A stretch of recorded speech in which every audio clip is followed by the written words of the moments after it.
정말 내가 미치겠는 건 두 사람 모두 사랑한다는 거야. 막 이런 망언.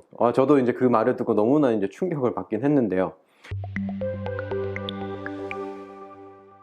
자, 오늘은 부부의 세계에 대해서 한번 얘기해 보도록 하겠습니다. 물론 뭐 은밀한 얘기를 하겠다는 건 아니고, 여러분 잘 아시는 이제 드라마 얘기를 해보겠다는 건데요. 우리 사무실 직원들 중에서 이제 뭐 미혼인 사람들 같은 경우에는 뭐 드라마, 그러니까 얘기를 할 때 하트 시그널 봤냐? 뭐 이렇게 얘기하면서 거기에 뭐 남자가 어떠니? 뭐 여자애 너무 예쁘다? 뭐 이런 알콩달콩한 뭐 사랑 얘기를 하는데, 그에 반해서 이제 기혼자들 같은 경우에는 부부의 세계 봤냐? 거기서 혹시 내 배우자도 이런 거 아니야? 뭐 이런 사람도 있겠지만, 또 한편으로는 들키지 않을까? 조심해야지. 뭐 이런 사람도 있지 않을까? 뭐 저는 모르겠습니다. 근데 다만 저희 사무실에서는 부디 그런 사람이 없기를 바랍니다. 뭐 직원이라도 수임료 할인은 없으니까요. 자, 이제 다시 드라마로 한번 들어가 보겠습니다. 뭐 부부의 세계에서 물론 이제 이혼 사유에 있어서는 여러 가지 사유가 있겠죠. 근데 다만 뭐 해당 사유를 제외하고서라도 지금 뭐 그 드라마를 통해서 여러 가지 쟁점을 볼 수 있는 종합 세트라고 이제 생각이 되어집니다. 그래서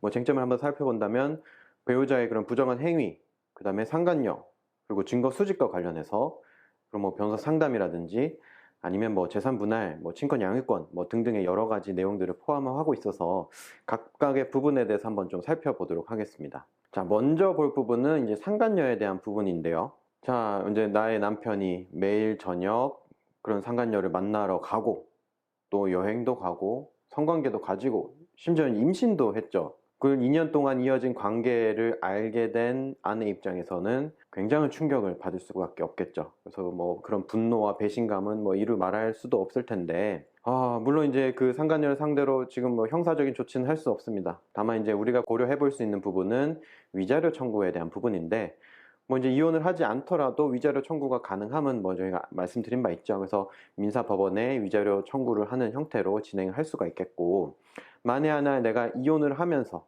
뭐 배우자와 이제 이혼하면서 동시에 이제 상간녀를 상대로 청구를 한다 그럴 때는 피고의를 배우자로, 피고의를 상간녀로 이렇게 지정하는 경우가 있겠고, 만일 뭐 이혼한 이후에 청구하고자 한다라면 별도로 이제 가정법원에 청구를 하는 형태로 뭐 제기를 해볼 수는 있겠습니다. 그래서 이제 뭐 김희애 씨 입장에서는 남편이 나를 선택해 주길 바라겠거니 이렇게 뭐 기다리고 있는 거보다는, 뭐 그런 장면이 그려져 있긴 한데 그렇게 하기보다는 오히려 이 상간녀를 상대로 정말 위자료 청구를 통해서 너가 잘못한 거에 대해서 충분히 책임을 져라, 나 이런 정신적 고통을 배상해라, 뭐 이런 청구를 하는 게 필요할 것으로 보여집니다. 자, 이제 다음은 이제 증거 수집과 관련된 부분입니다. 그 정말 완벽했던 나의 인생에 있어서 단 하나의 오점, 배우자의 부정한 행위 부분이 이제 확인이 되는데, 사실상 지금 드라마에 뭐 현출된 증거만 해도 무한정 많죠, 사실. 그래서 만약 이제 김혜 씨가 우리 사무실로 왔다라고 했을 때 해당 증거를 만약에 들고 오셨어요. 그러면은 뭐 제 입장에서는 만에 하나 이혼을 확실하게 하실 거면 지금 현재 증거만으로도 충분합니다 라고 얘기를 일단 했을 텐데요. 자, 드라마에서는 증거를 수집하기 위해서 뭐 조력자가 있죠. 그래서 미행을 별도로 하고 뭐 블랙박스로 찍고 사진도 찍고 뭐 등등의 행위를 하는데, 다만 이제 현실적으로는 그게 쉽지는 않겠죠. 뭐 내가 믿을 만한 사람인지, 또 비용도 문제도 있고, 그래서 실질적으로 뭐 이런 부분은 좀 현실성이 없다라고 보여지기도 합니다. 다만 이제 그 증거 수집에 있어서 좀 아쉬웠던 거를 하나 보자 그러면, 트렁크에서 사진이랑 그 다음에 문자 뭐 대화 내용이 있었잖아요. 그래, 그런 부분들을 내가 이제 사진을 직접 찍었어야 되는데 일단 그거를 안 했다는 거.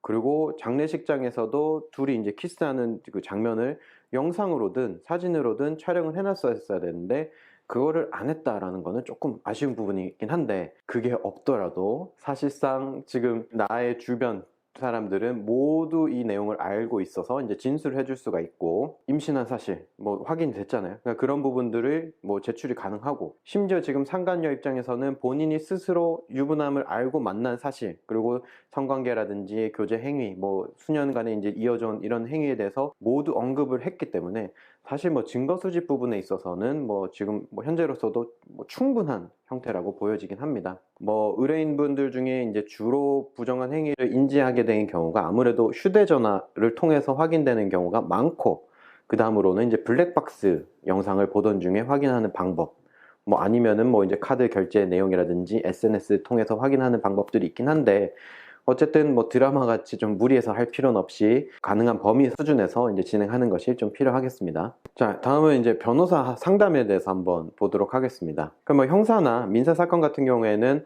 아무래도 내가 제기하는 입장이라 그러면 뭐 시효라든지 이런 부분이 문제가 될 수가 있겠고, 반대로 내가 당하는 입장이라 그러면 어쨌든 바로 대응을 해야 되는 부분이기 때문에 상담을 하고 나서 만약에 변호사 도움이 필요할 때는 빨리 이제 선임을 하고 사건이 진행화되는 경우가 이제 많긴 하겠죠. 근데 다만 이제 가사 사건 같은 경우에 있어서는 물론 이제 내가 지금 뭐 당장 이혼 결심을 해서 이제 진행을 하고자 하는 경우도 있겠지만, 한편으로는 아직까지 이혼에 대한 결심이 확고하지 않은 상태에서, 근데 다만 이제 뭐 이런 부분을 고려했을 때 이혼 절차는 어떻게 되는지, 현재 상황에서 뭐 재산분할이라든지 위자료 이런 것들은 어떻게 되는지 뭐 등등의 내용을 좀 조언을 받고 상담을 받기 위해서 오는 경우가 많습니다. 그래서 항상 이제 상담 때 저 역시 물어보는 내용이 이혼 의사가 있으신가요?에 대한 부분이긴 합니다. 근데 실제로 조정이라든지 이제 변론기일에 가서 이제 보더라도 조정위원이나 판사님이 항상 묻는 말이 있습니다. 뭐 원고 입장에서는 당연히 자기가 이혼 의사가 있기 때문에 제기를 했겠죠. 근데 다만 피고 입장에서는 뭐 물론 이제 뭐 답변서나 이런 서면을 통해서 의사가 전달될 수도 있겠지만, 어쨌든 다시 한번 확인을 하고자 이혼 의사가 있는지를 물어보게 됩니다. 그래서 만일 뭐 기본적으로 이혼의 전제 조건은 첫 단계는 사실상 둘 당사자 사이에 이혼 의사에 대한 부분이 합치가 된 다음에 그 다음 조건 내용들이 이제 정리가 돼야 되는데, 지금 첫 단계부터 만약에 진행이 안 된다 그러는 경우에는 이거 뭐 상당한 기간이 걸리겠구나, 상당한 노력이 필요하겠구나 라는 부분을 생각을 해보실 수가 있겠습니다. 지금 뭐 사실상 조정은 당연히 안 되겠고요. 그러면 이제 재판 절차로 넘어갈 텐데, 뭐 그러면 혼인 파탄이 이르렀는지, 그리고 누구의 책임으로 인한 것인지 등등의 조사를 하고 뭐 이거에 관련된 변론도 하다 보면 사실상 뭐 6개월을 넘어서 뭐 1년 가까이도 충분히 진행이 되겠구나 라고 생각을 할 수가 있겠죠. 가사 사건에 있어서 이제 제일 첫 단계에 있어서는 좀 이혼 의사가 있는지에 대한 부분이 우선이 되겠습니다. 자, 다음은 재산 분할에 대해서 한번 살펴보도록 하겠습니다. 자, 김희애 씨 대사 중에 그런 내용이 있습니다. 뭐 내 아들, 내 집, 내 인생에서 남편만 이렇게 도려내겠다 라고 한 부분, 즉 이제 이 중에서 이제 재산분할과 친권 양육권 등 문제가 될 수가 있겠는데,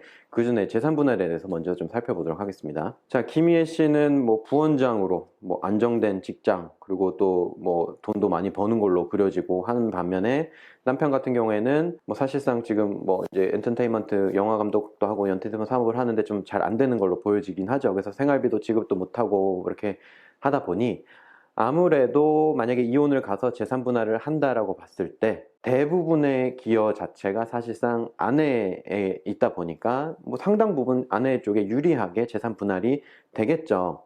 근데 반대로 지금 보면은 집을 담보로 대출을 받았는데 남편이 그거에 대한 비용을 사실상 부부 공동 재산으로 부부 공동 생활 영위를 위해서 사용을 한 게 아니라 뭐 그런 상간녀에게 백을 사주기 위해서 뭐 그런 부정행위 등등의 목적으로 사용을 했다라고 보여질 때, 소극재산, 뭐 채무도 분할을 할 수가 있겠지만 사실상 그 남편이 다 부부 생활과 목적 외로 사용했기 때문에 그거에 대한 부분은 책임은 당연히 남편이 져야겠죠. 그래서 재산 분할에 있어서는 어쨌든 아내 쪽에 상당하게 유리한 형태로 나올 수밖에는 없겠습니다. 자, 다음 친권 양육권을 한번 살펴본다 그러면, 뭐 우리 아들 같은 경우에 아버지랑 이제 야구를 매개로 너무나 이제 친밀한 관계를 유지를 하고 있죠. 근데 다만 아들이 그 아버지의 그런 부정행위를 목격을 했습니다.